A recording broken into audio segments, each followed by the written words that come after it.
Hey everyone, Josh here. I had a subscriber ask, how do I go about financing when I'm going to be building a house on my own? So I'm going to go through step by step exactly what I did building each house step by step. And I built 4 of them so far on my own, and they're my own houses, so I'm going to show you. So we're going to go look here starting at house 1.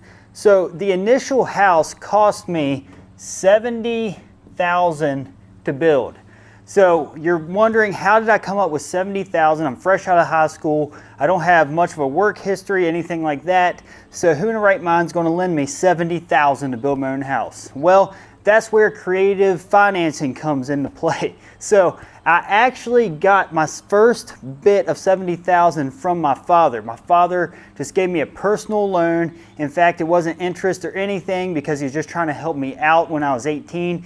Because he knew the power of building your own houses, because he did that when he was up and coming in his 20s, 30s, 40s, and heck, he still even is doing it in his 50s and 60s. So it's a powerful method. So my first bit of capital came from a personal loan from my father, and I built this house for $70,000, my very first house, and I sold it for $140,000. And this was back right when 08 first started. And the price was initially estimated to be about $180 if I was to sell it, which I would have made a lot more money. But the recession was starting and I only got $140 out of it. So that gave me a $70,000 profit. So when I sold house 1 for the $70,000 profit, I did not have to pay taxes on those capital gains because it was my primary residence for 2 years that I lived in it. So that's a key with this whole equation here, is there's a big tax break that I at least got, and this is not financial advice, but I got it because I lived in the house for 2 years. And now I took that $70,000 down here, and when I was building house 2, I had to move in with my wife's family in order to be able to live somewhere and build. So that was a nice break too. So for the second house, I took the $70,000 profit, and then I had to get another $60,000 in order to build house 2. So you're wondering, okay, I understand where you got the money from the first house, but how did you get money for the second house? Well, what I ended up doing is I found a private lender that actually was willing to take the risk of lending me the money as long as I put their name on the property, and they're pretty much a co-owner of the property as I was building it. So they're pretty safe in the equation, and they didn't charge much interest. It was more or less kind of a favor, yet they made a little money off of me. So thank you, private lender.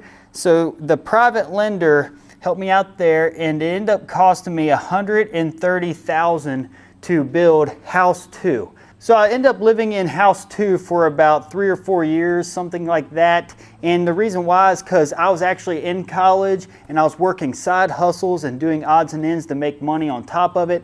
So I ended up staying there a little longer than the 2 years. I ended up selling that house for $180,000. So the net profit off that gave me another $50,000. So now after I sold house 2, I got $50,000. Plus, I made $70,000 from my first build, but I actually had to take some of the money and buy a vehicle. I actually bought some foreclosed real estate. So I wanted to keep building my portfolio of investing. So I actually end up spending part of this money for things like that. So we come down here to house 3. I end up just using the $50,000 profit primarily from the second house sale. And I end up getting a construction loan for $80,000. So that total build for the house I live in now, because I'm still living in house 3, it cost me $130K to build that house as well. And this house and this house are both very similar. So this one's a little upgraded just because I got the lot foreclosed on, so it ended up costing me about the same to build as house number 2, which is very nice because that was several years later. So I got a bargain building this house in 3. And the estimated value of this house right now is about $150,000 or $350,000, sorry.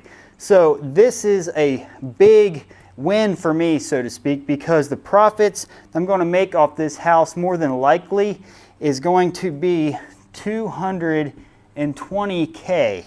And that's, again, not sold yet. This is to be announced, but right now the estimate's about $350,000. So I'm gonna say worst case scenario, I'll probably end up selling it for $300,000, but $350,000 is what I'm shooting for. So the estimated profit's gonna be that $220,000.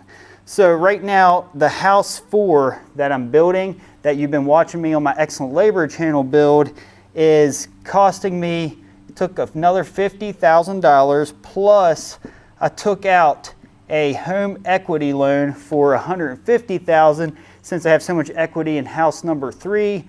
So I got equity loan to do that.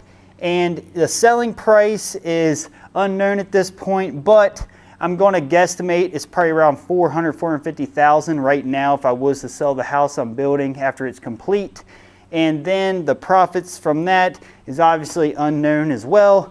But as you can see here, using creative financing, so just as a recap, my father loaned me $70,000, private lender lended me the $60,000 here.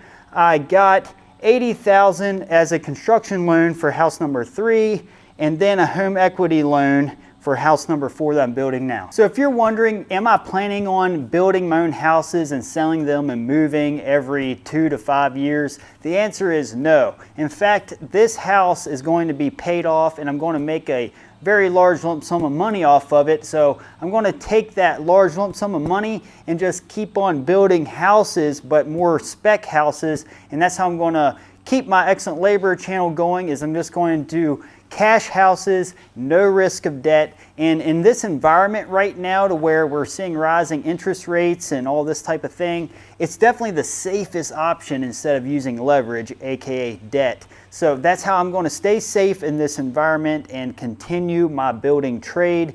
And if worse comes to worse, let's say the housing market and the prices just fall off a cliff in the middle of a build, I'm just going to hold on to it and rent it out because I really don't have any risk if I'm using cash. So that's just something to keep in mind. So you can see how you can start out with a little bit of money. That $70,000 loan ended up building me 4 houses with a lot of effort, and then I'm going to have cash to continue my trade. And again, throughout all that, I've bought things, like I said, vehicles that I needed. I actually bought the foreclosed building lots, which are going to make me money down the road. So they were definitely far cheaper to buy back then than they are now. They're actually about 4 times more expensive than they were back then. So that was a blessing on my part. So, all right, guys, I just wanted to go over that real quick. Be sure to leave a comment below if you found anything useful out of this video, and ask any questions that you want, and I'll make videos trying to address them all. All right, guys, thanks a lot, and I'll see you in tomorrow's video.